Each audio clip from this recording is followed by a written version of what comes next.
Hello, my name's David Seaman, and this is the Three Lions Podcast.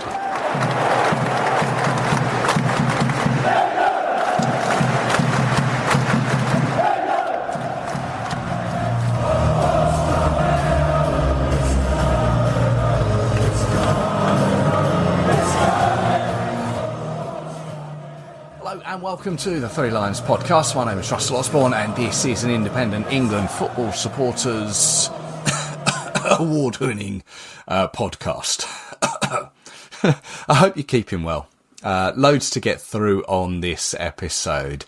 You may or you may or not know the podcast won silver at the recent Football Content Awards in the International Podcast category. But enough about that. This episode we are talking Lionesses, women's football.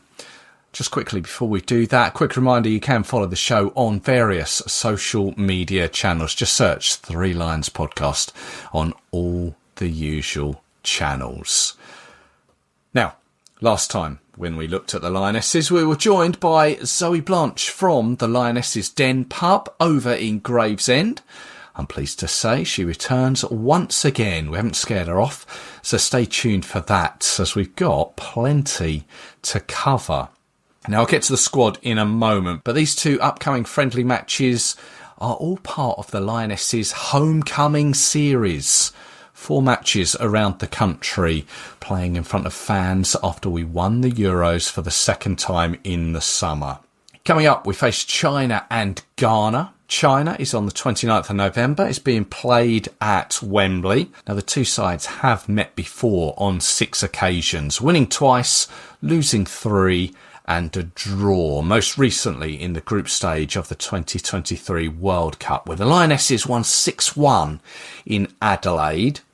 Ghana, slightly different kettle of fish. That game has been played on the 2nd of December down at St Mary's in Southampton. But this is a fixture that has never been played between the two nations. It's the first time.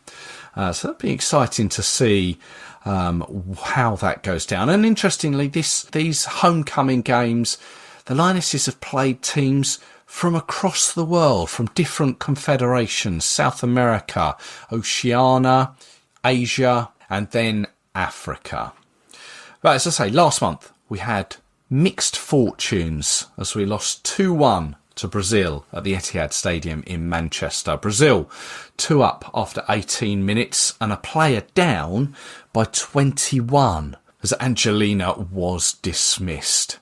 Now, this game, Chiara Keating made her debut in goal. She was in for Hannah Hampton, who she was suffering from an elbow injury and withdrew from that game, not from the squad, but from that game. And as a half-time score against Brazil, 2-0, 2 down, was probably fair. Second half, we made some changes. Lucy Bronze brought on. Maya Letitia moved to a more central position, something that had been a bit of a talking point prior to the match, as Beekman had seen her more of a right back. Perhaps it's something that will be ironed out a little more this window. We'll find out. But we managed to get a goal back thanks to a Georgia Stanway penalty. And that's how it ended, 2-1 to Brazil. We did hit the woodwork on a couple of occasions, but yeah, I think it was a fair result. Brazil, for those that may not be aware, will be the hosts of the next Women's World Cup, being held in 2027. And then a few days later, we met Australia at Derby's Pride Park. A much more convincing performance, I think that one is fair to say. But once again, played against an opponent who were down to 10. Alana Kennedy of the Lion City Lionesses. She was sent off after 19 minutes. This time, though, yeah, we fared better. Aggie Beaver-Jones capitalising almost immediately following that sending off. And then just before half-time, Lucy Bronze made it 2. And then sort of deep into injury time, it was Georgia Stanway once again scoring from the spot. However, the downside to the evening was seeing Michelle Agyman stretchered off after only coming on as a substitute 20 minutes earlier. And it was later announced that she like many players before her, had suffered those 3 awful letters, an ACL injury. I think it was clear to everyone at that moment. Even the players around her saw how she reacted. Some knew all too well how she was feeling, having experienced it themselves. So we can only wish Michelle a speedy recovery, and she's back to Brighton action, back to Lionesses action. So what else has happened since those games in the Lionesses world? Well, the draw for the qualifying rounds for that 2027 World Cup took place. As I say, will be played in Brazil. The draw was made on the 4th of November. Now, we've been drawn against Spain, Iceland and Ukraine. These games will take place 2 in March, 2 in April and 2 in June of next year. Ukraine away and Iceland at home in March, Spain at home and Iceland away in April. And that Spain game, at the time of recording, is the only one officially given a venue. That'll be at Wembley. Tickets are already on sale for that. And then in June, it's Spain away and Iceland at home. Now, top place qualifies automatically. Second place goes into a playoff. We're in Group A3. Now, in total, 11 teams will qualify from Europe, from UEFA, for the World Cup tournament. It could increase to 12 with the intercontinental playoff place. And I know many have said, oh no, Spain, again. How has that happened? Well, the draw for it is now similar in its format to the Nations League, and is taken from previous performances in that. And there's 4 pots of 4 teams. Now, all 4 nations who finished as group winners in the previous Nations League groups were placed in pot 1. And because England finished second behind Spain in that Nations League, we had to be placed into pot 2. And then there was pots 3 and pots 4. So one team from each pot was drawn into the same group. So there was in pot 1, there was Spain, Germany, France and Sweden. So they were all drawn from pot 1, but into separate groups, A1, A2, A3, which was ours, and A4. And then that filters down through pots 2, 3 and 4. So as a nation, we were always going to be drawn against one of Spain, Germany, France and Sweden. So there's a 25% chance we were going to get Spain, and lo and behold, we got them. It's just the way the cookie crumbles, really. I have to say, initially, I wasn't so keen on how it was done. But ultimately, it means that we won't be playing the likes of, say, Latvia, where those big scores don't really do anyone any favours. The games need to be competitive. For the players, for the fans, we want to see competitive football. And in time, I'm pretty sure we'll probably see the benefits of it. But anyway, as I say, the games will be played next year. Obviously, the away game to Ukraine won't be played there.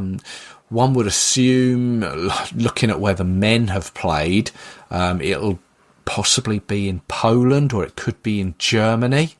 Although perhaps it's not fair to base it just on where the men have played. Taking a look at where the Ukrainian women have played their home games recently. Last year they played Belgium at home in Antalya in Turkey. They played Croatia in Albania, Czech Republic in Poland. They played their home game against Albania, and that was in Croatia. I guess we'll have to wait and see. But if we are top at the end of that group stage, then we are off to Brazil, finish second, then the first round of playoffs will be, well, they're home and away. They take place in October. Win that, and we're through to the final round of playoffs to be played late November and early December. I think that is. So, as you can see, winning the group is nigh on essential. But you just know that Spain will be thinking exactly the same. So looking forward to those games. I've already got a ticket. Me and my daughter will be going to the Wembley game against Spain. Looking forward to that. And of course, we've had so many matches with Spain of late, beating them on penalties in the summer, in the Euro finals in Switzerland, faced them home and away, as I said, in the Nations League. Victory at Wembley, defeating Barcelona. Then there was 2023, the World Cup final, won by a Carmona goal. Go back a little further, the Euros of 2022, where we beat them in the quarterfinals down in Brighton. It really is a tight battle. Iceland, well, we've met them on 10 occasions. The most recent back in 2009 in a friendly at Colchester. Iceland, in fact, won that 2-0. And Ukraine, we've met on 4 occasions. The Lionesses winning all of those, most recently in 2014. And all of this sort of took place around the time of the release of Mary Earp's book, All In, which was being serialised in The Guardian at the time. And you'll know what was said and the fallout from it. I don't want to spend too much on it. I've said previously my thoughts on her retirement. And if I'm honest, she's done herself no more favours by what she's written and said. Clearly she'll be remembered for her time as number 1 goalkeeper during those home Euros and the World Cup down under. But that position is now Hannah Hampton's now, who she appears to have taken her earlier criticism in her career and she's used it now to become the Lionesses number 1. She's done well to just stick to her job. She's done well not to bite back. And as we all tend to agree, Serena knows best. What is it we say? In Serena we trust. But sadly the whole story, issue, book overshadowed things for a while. And perhaps from Mary's point of view, that was a good thing. Ultimately, she had a book to sell and benefit from, especially ahead of Christmas. And there's loads of different charts for books, and it appeared to reach number 5 on the Sunday Times bestseller list when it was released. I had a quick look, it got to number 87 on the Amazon general book chart, but I think that's across the world. It got to number 1 on the Amazon football related books and biographies. Perhaps it's something you'll find in your stocking at the end of your bed come Christmas Day. Who knows? Okay, more important things now. Let's go through the squad Serena selected back on the 18th of November for the upcoming friendly matches against China and Ghana. 3 goalkeepers: Sophie Baggerly, Chiara Keating, Anna Morehouse. We've got 8 defenders: Lucy Bronze, Niamh Charles, Anouk Denton, Grace Fisk, Taylor Hines, Maya Letitia, Esme Morgan, Lotta Wubben-Moy. In midfield, Laura Blindkill-Brown, Grace Clinton, Missy Bo-Kearns, Lucia Kendall, Georgia Stanway, Ella Toone and Kira Walsh. And then up front, Aggie Beaver-Jones, Freya Godfrey, Lauren Hemp, Chloe Kelly, Beth Mead, Jess Park and Alessia Russo. It is a 25-player squad. It is a squad with 782 caps across it, 176 goals.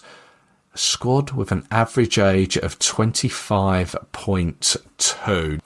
Now, it's a squad made up of 5 from Arsenal, 4 from Manchester City and Chelsea, 3 from Manchester United, 2 from Aston Villa, 1 from Brighton, Orlando Pride, West Ham United, Liverpool, Washington Spirit, Bayern Munich, and for the first time, London City Lionesses.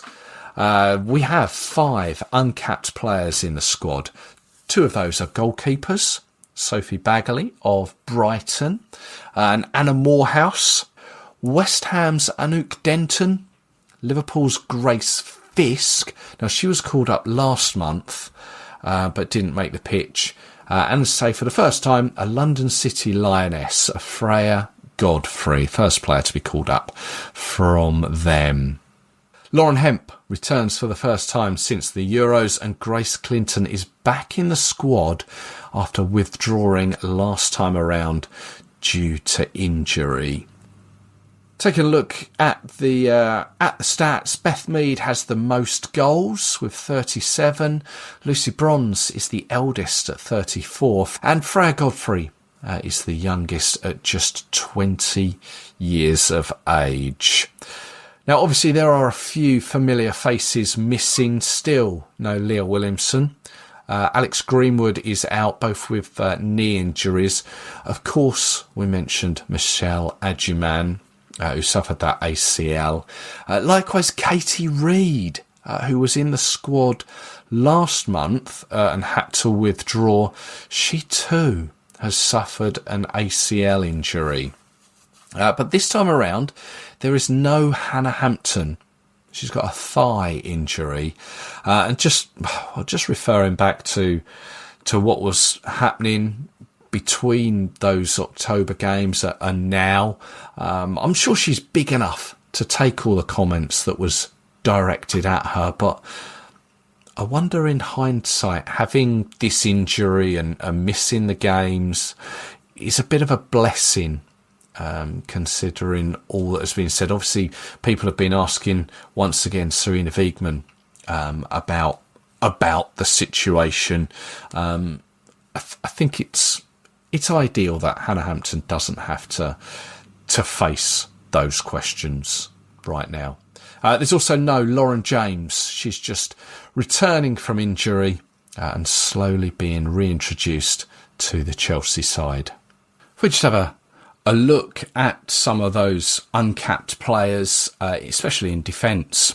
Anouk Denton of West Ham. She can play, well, she's played left back or right back in her career. So full back is her position. Grace Fisk, as I say, was part of the last squad. She can play centre back. But you'd think, obviously, with these homecoming games, it's an opportunity for Sarina Wiegman to select players and see how they fare in these games, whilst there's not a huge amount riding on it other than pride. But yeah, we've said about Maya Letitia and maybe Sarina not playing her in her Manchester United position of centre back. She'd like to, or she's played her in right back, or sees her more of a right back. But yeah, I'd expect these next 2 games we'll see maybe where Sarina sees some of these players, how they fit in to the Lionesses jigsaw, shall we put it like that. And Freya Godfrey, as listed as one of the forwards for the Lionesses in this latest squad. She's more of a winger. She began her career at Arsenal before moving to London City. Recently scored 2 in a 4-2 victory over Tottenham for the London City Lionesses, who in their debut season in the WSL, currently at the time of recording, sort of mid-table, 6th place. So Freya Godfrey doing well there, and Sarina Wiegman has said, despite an injury early on in the season, she's looked good and earned the call up.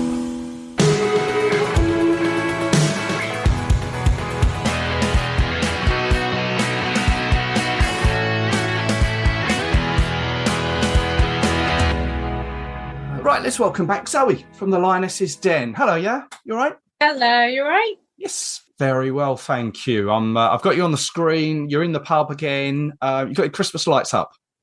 Yeah, we got our Christmas decorations up. We did that yesterday. Very, very tiring because we did the house as well. Yeah. Do it all in one hit.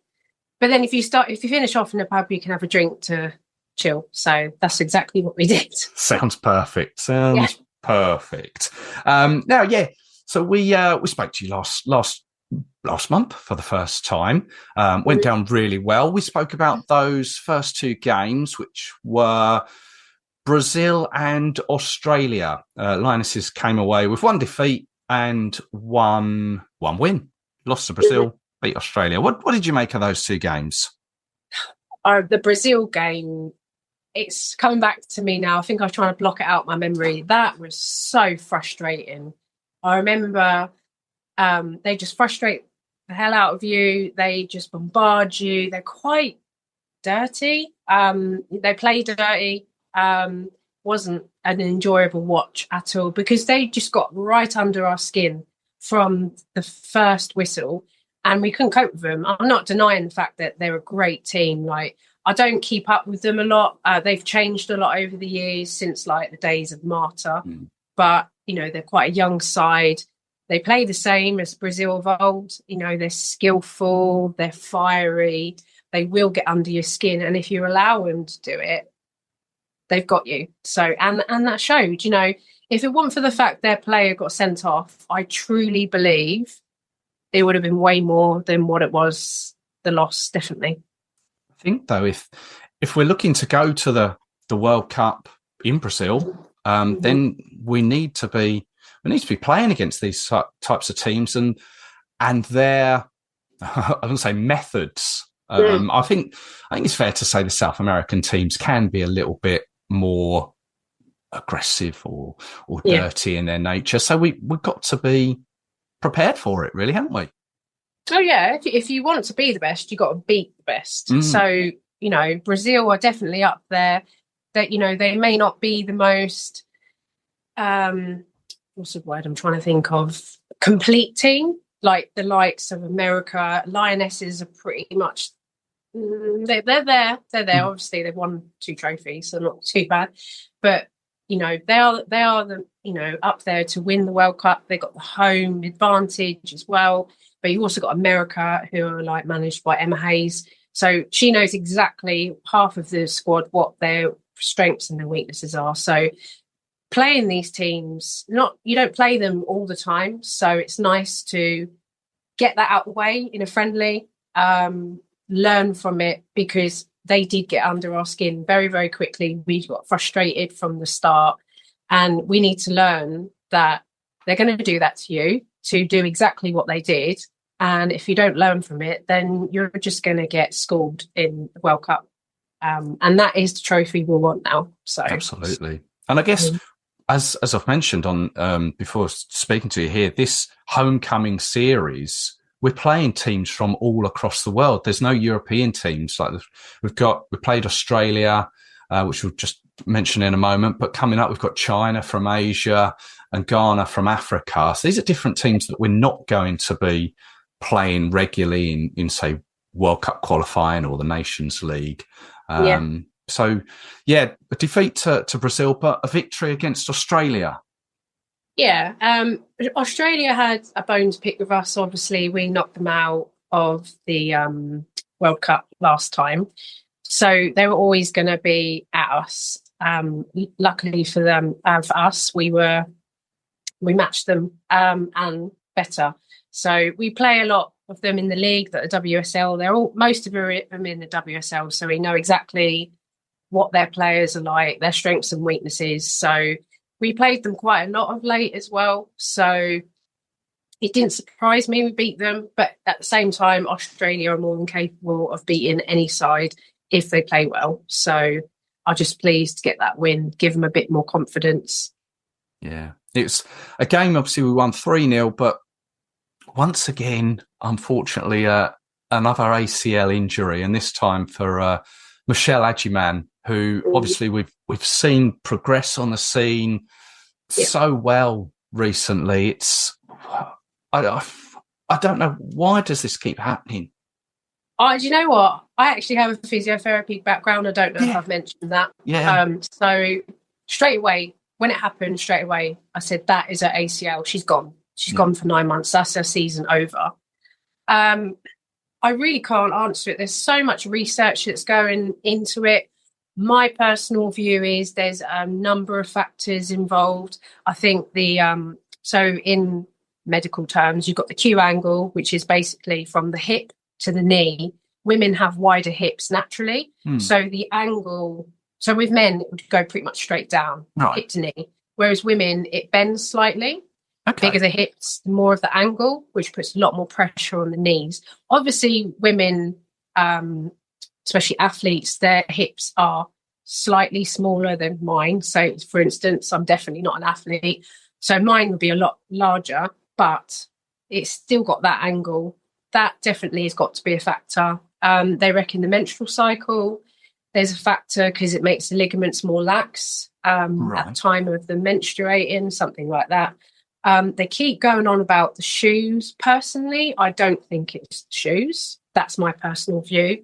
But their marketing is a company that are marketing these shoes for women's football. Whether that's got any massive scientific background behind it or whether they're just jumping on the bandwagon to sell them, I have no idea. And you also have the ground as well. So some of these grounds, especially the really expensive ones, like they have 3G sewn into real grass. Yeah. Whether it's that, who knows? And also the amount of games they play. Like they have gone from playing league to league, League Cup, FA Cup, Champions League, Euros, World Cup, friendlies, Nations League. And it's like, okay, it's great for fans because we get to see them a lot more. But for players, and a lot of players have said, our welfare is not really being looked after. You're seeing a lot of squad rotation, but they're still not getting the rest that they need. So, we can whinge, that we wanted the more of them. We've got more of them, but now we're getting more injuries. It's a very fine balance. So absolutely, very double-edged sword. But as you say, there's research going on, and we just hope that that research can.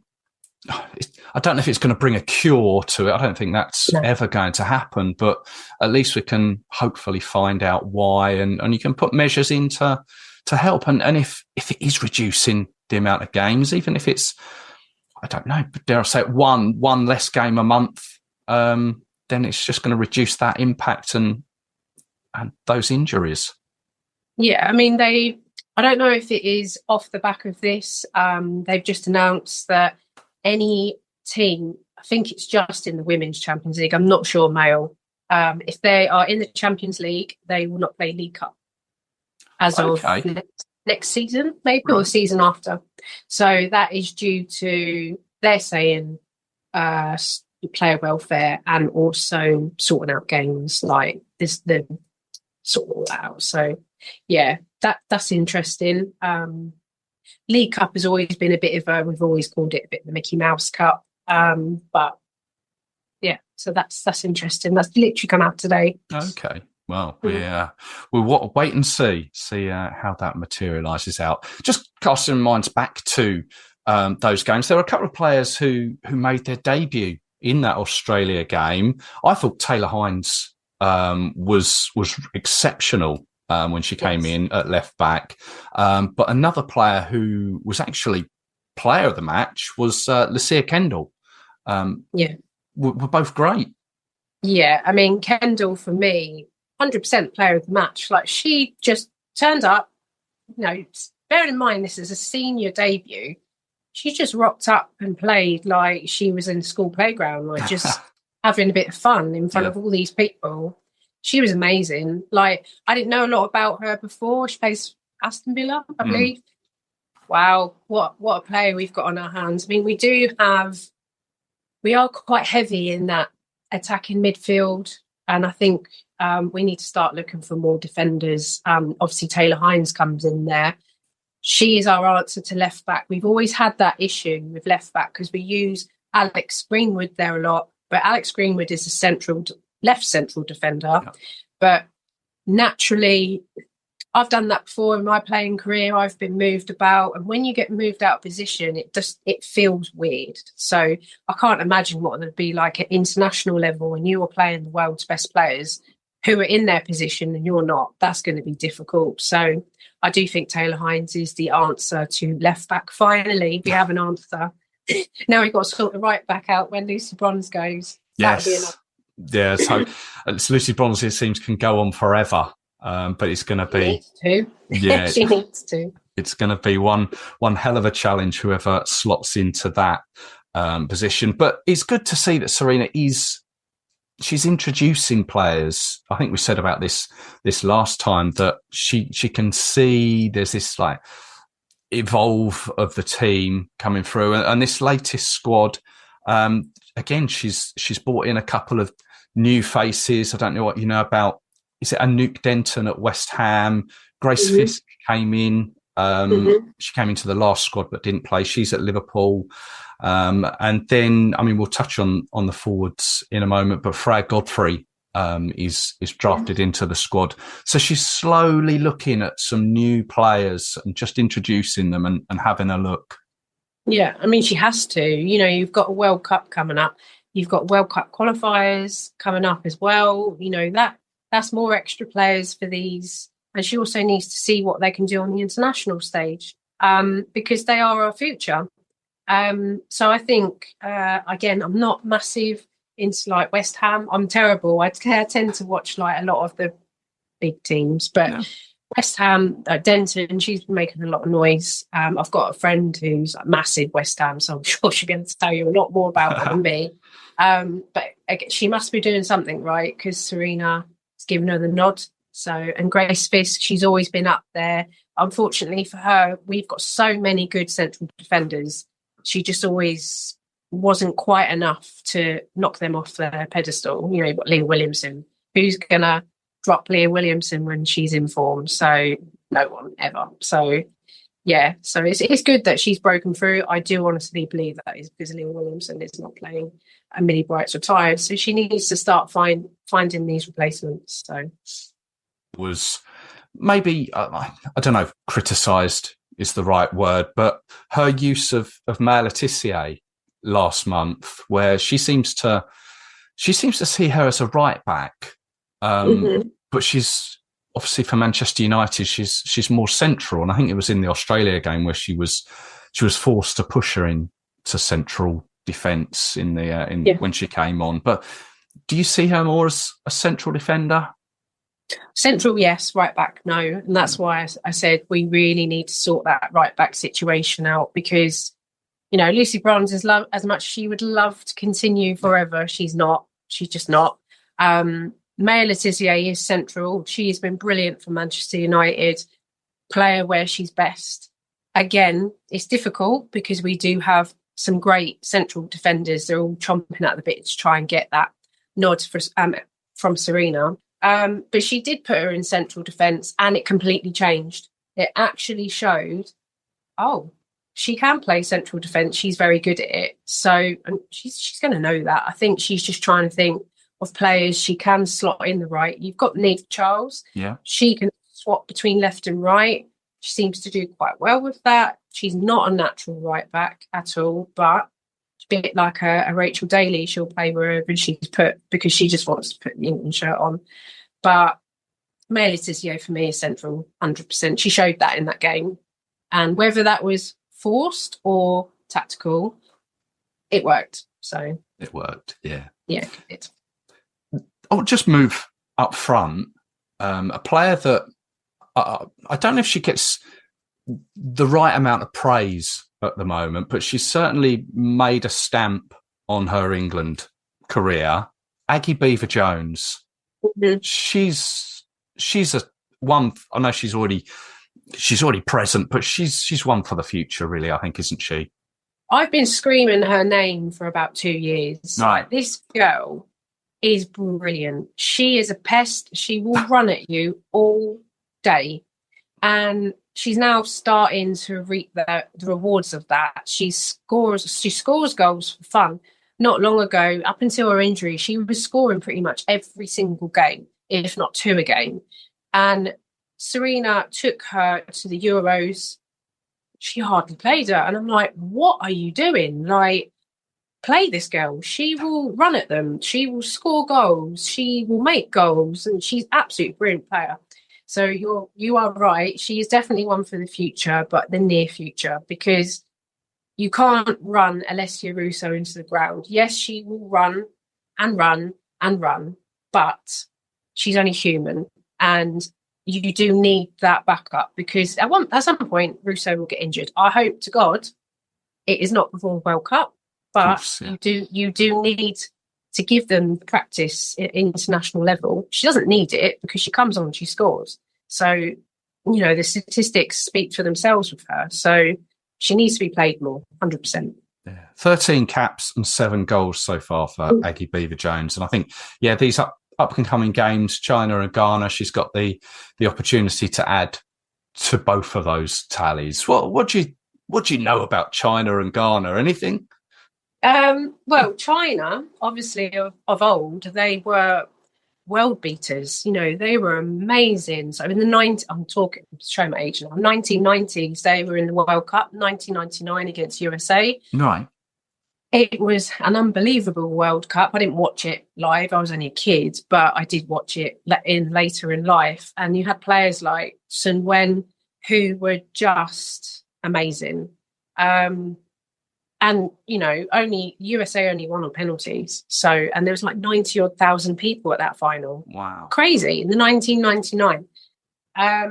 They haven't, I don't know what's going on with China, to be fair, because they used to be this world-beating side.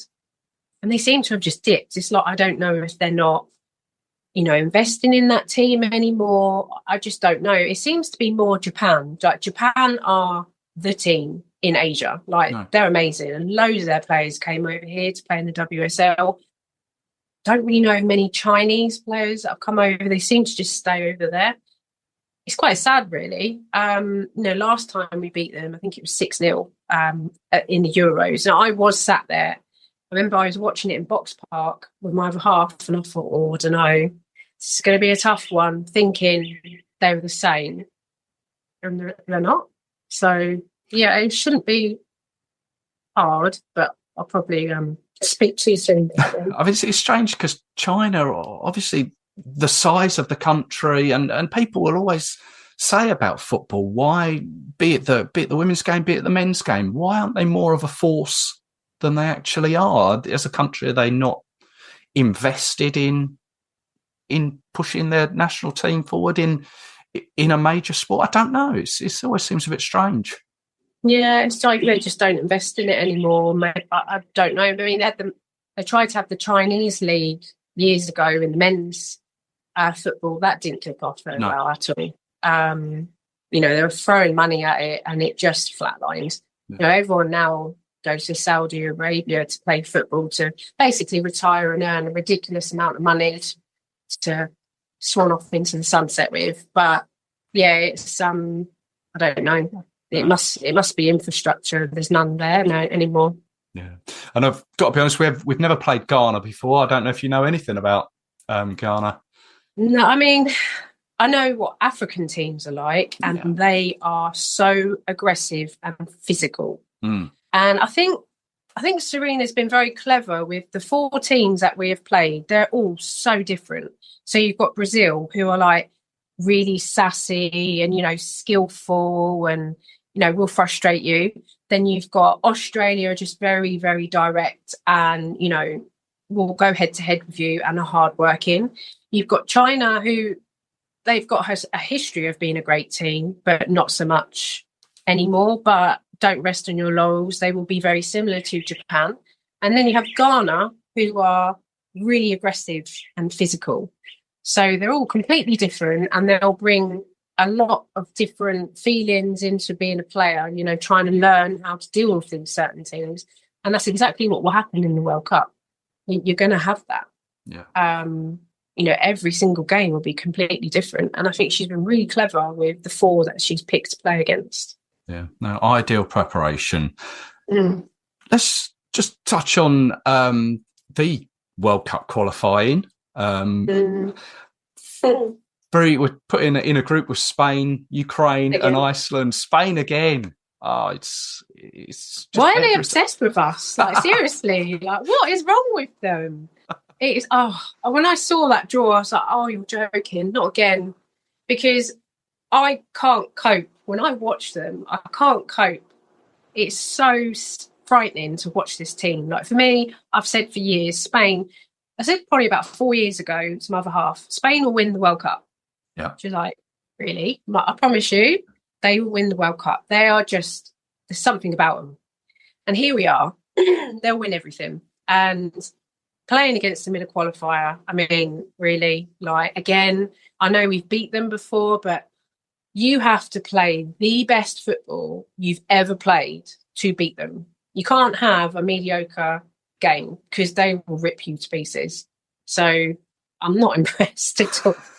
It is what it is. What can you do? You just got to deal with it, haven't you? Letter in the post to UEFA, is it?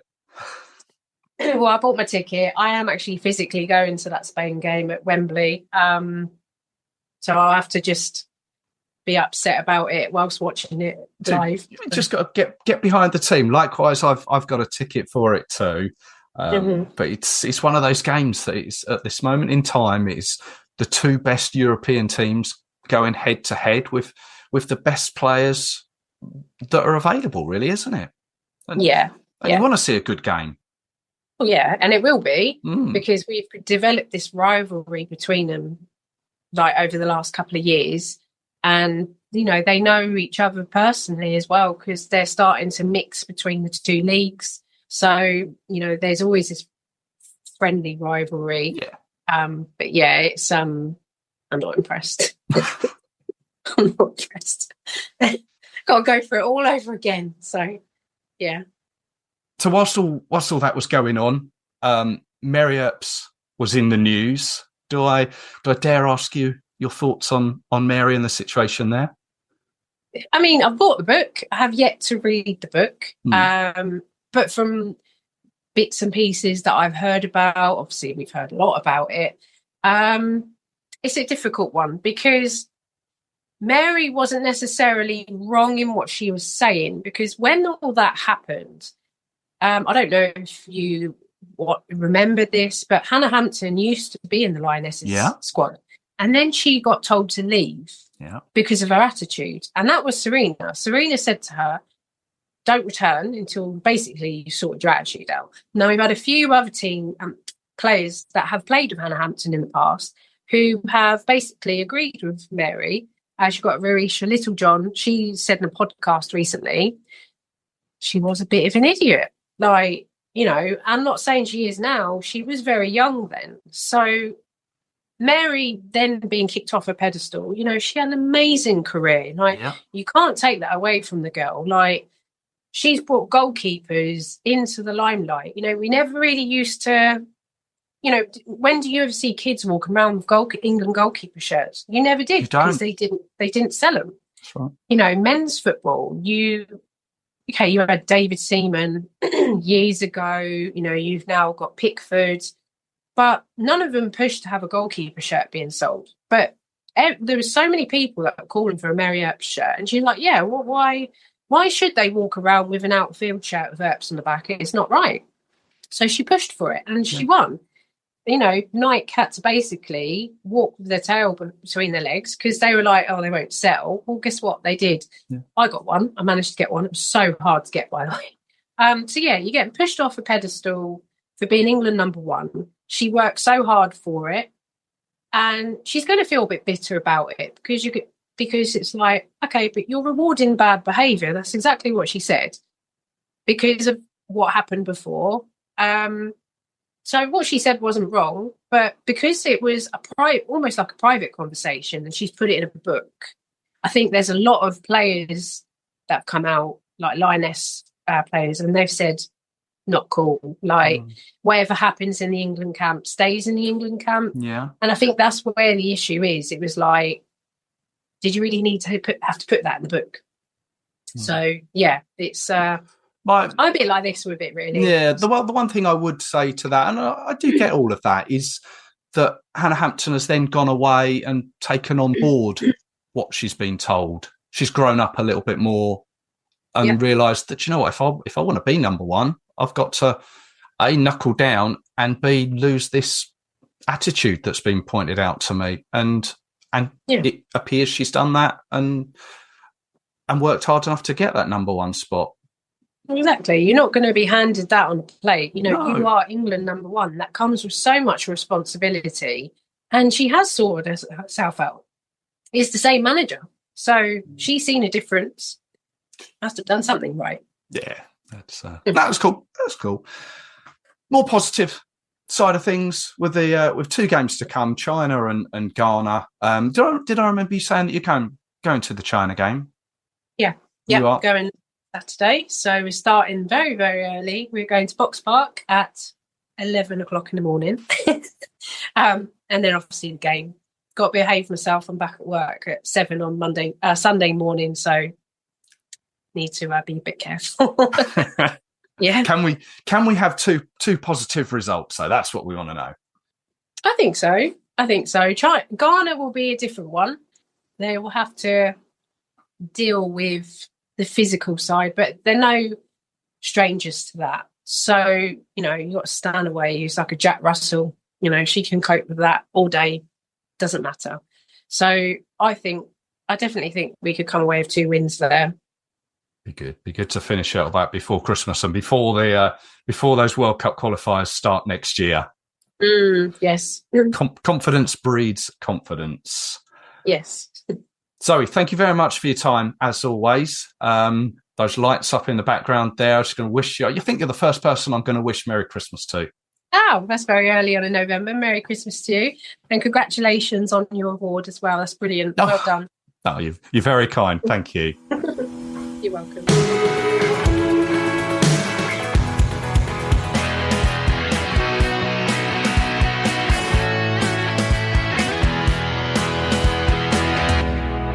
Thanks to Zoe there. Now, I apologise that this issue is a little later in the week ahead of the games. This one's on me. As a family, we had an issue to address that took a little priority. But what I realise I haven't done is take a look at both the China and Ghana teams and give a little on them. So here we go. The China team are nicknamed the Steel Roses. They're ranked 16th in the FIFA rankings. They've had some mixed results this year, recently drawing with Japan and South Korea. They lost to the USA back in May, but beat the likes of Thailand, Uzbekistan and Chinese Taipei. And it would appear that the majority of their players play for Chinese-based sides, although there is Wang Yanwen, who plays in France for Dijon. But after they play us, they head north of the border for a friendly against Scotland. And then there's Ghana. They are known as the Black Queens. They're ranked 67th. And recently they've been involved in WAFCON qualification. That's the Women's African Nations, where they beat Egypt 4-0 at home, and this was shortly after losing 3-0 to the Egyptians. Now, just to confuse matters a little bit, the finals of the 2024 WAFCON tournament actually took place this year. They appeared to be delayed a year. But Ghana finished third after losing in the semi-finals. In fact, their quarter-final, their semi-final and their third and fourth place game, all of those went to penalties. Algeria, Morocco and South Africa, the opponents. And with regards to their players, majority play in Africa. There's a few that play in the States, there's a few in Israel. But WSL fans will recognise Chantel Boy Holka. She's a midfielder, previously with Everton, Aston Villa and London City Lionesses. And at the beginning of the season, she moved to Nottingham Forest. So there we go. Thank you very much for tuning in. Always appreciated. Don't forget, you can find the show on social media. Just search Three Lions Podcast and give it a follow. And if you are going to either game, enjoy them. Wrap up warm. I think it's going to be a bit chilly. and I will be back with you very soon with some more England-related content. I hope you can join me for it. So until then, take care of yourselves. Cheers.